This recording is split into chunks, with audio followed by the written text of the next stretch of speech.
Borderlands 3 has made a lot of excellent additions to the Borderlands franchise, from the lost loot machines to the hundreds of new weapons and gear. However, as we discussed a couple of weeks ago, Borderlands 3 was not perfect, and there were a lot of things that it did bad. But there is one thing in my eyes that Borderlands 3 added that is definitively the worst part of the game, and that thing is the anointment system. The anointment system itself is one of the most irritating parts of the game, and I wish that it had never been implemented, especially in its very broken state. Hey everyone, I'm Constant Canadian, and this is why anointments are the worst part of Borderlands 3. Before we get into the video, however, I want to know what your thoughts on this are. How do you feel about the anointment system in Borderlands 3? Do you think it was a good addition, or do you want them to never be in another Borderlands game again? Let me know in the comments below. When anointments were announced to be a part of Borderlands 3, the community, including myself, was pretty excited. It was something new that we had never really seen before in this franchise, and all it was going to do was open up fun and unique playstyles? What an awesome addition, right? Well, no. Not really. When Borderlands 3 first launched, anointments were all over the place. Some of them were super overpowered, and a large majority of them were pretty much useless. Remember the while sliding and while airborne anointments?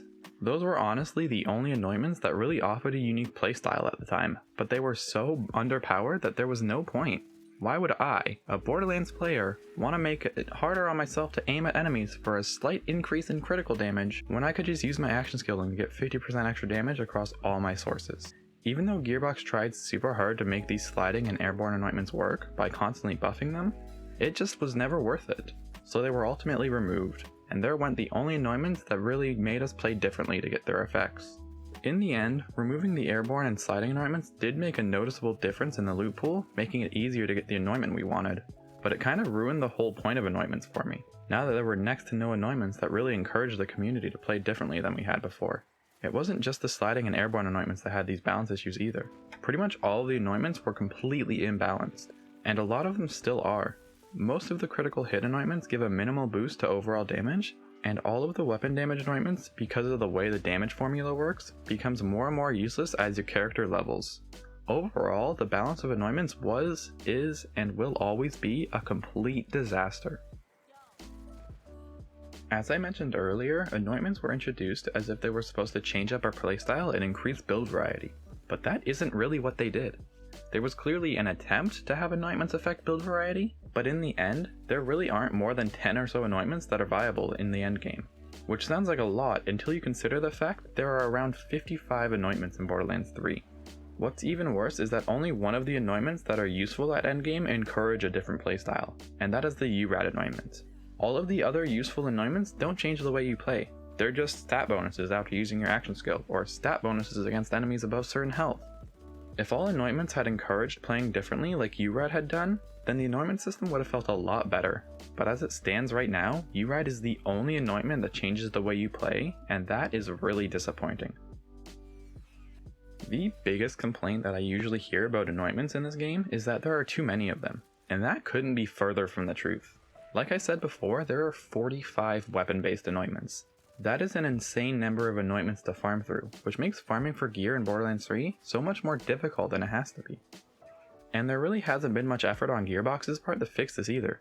People have been asking since launch for them to lock Vault Hunter specific anointments to their respective Vault Hunters, yet there hasn't been any hint that that's ever going to happen, even though it would essentially half the amount of anointments that can drop at any given time.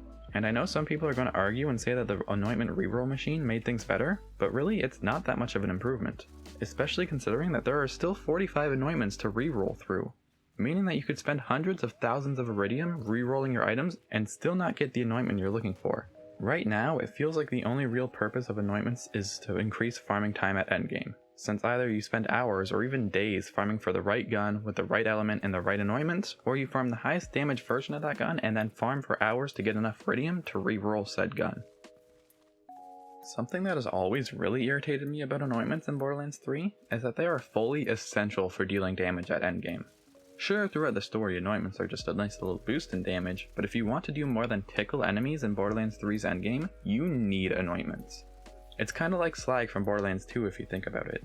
It's a mechanic that's kind of just there if you need more damage, and although it is helpful, it is 100% not necessary. Until you get to endgame, and then scaling is so out of whack that it becomes completely essential to the survival of every build, since without it you can't even do damage. That statement is true about both slag and anointments, and what's even worse is that just like in Borderlands 2, it's not really obvious why your damage has suddenly disappeared, which leaves a lot of people just outright confused. While I am glad that slag isn't a part of Borderlands 3, it seems like it has just been replaced with anointments, and it really sucks to see. Quite frankly, I would enjoy endgame far more if Gearbox just outright removed anointments entirely and rebalanced either the weapons or the enemies to even out the playing field. My final major issue with anointments is something that I talked about briefly in my video 2 weeks ago, and that is the fact that they've essentially replaced weapon parts. Now again, I know that there are still weapon parts in Borderlands 3, but let's be honest, no one cares about them anymore. They have so little bearing on the stats of a weapon that most of the time I can't even be bothered to check them anymore. I mean, sure, it's nice to have a weapon with max damage, but 100% of the time, I'm taking a weapon with lower tier damage and a good anointment over a weapon with a higher tier damage and a bad anointment. It just doesn't have the same feeling as parts in Borderlands 1, 2, and the pre-sequel had, where certain parts could completely make or break a gun's performance. Like snipers, for example, where the stock was the most important thing to look for because of the difference it made in recoil. Honestly, weapon parts were one of the most fun mechanics in Borderlands for me. Nothing beat that feeling when you got all matching parts on a weapon or rolled absolutely perfect parts on a legendary. And that feeling just isn't there in Borderlands 3, which is really sad.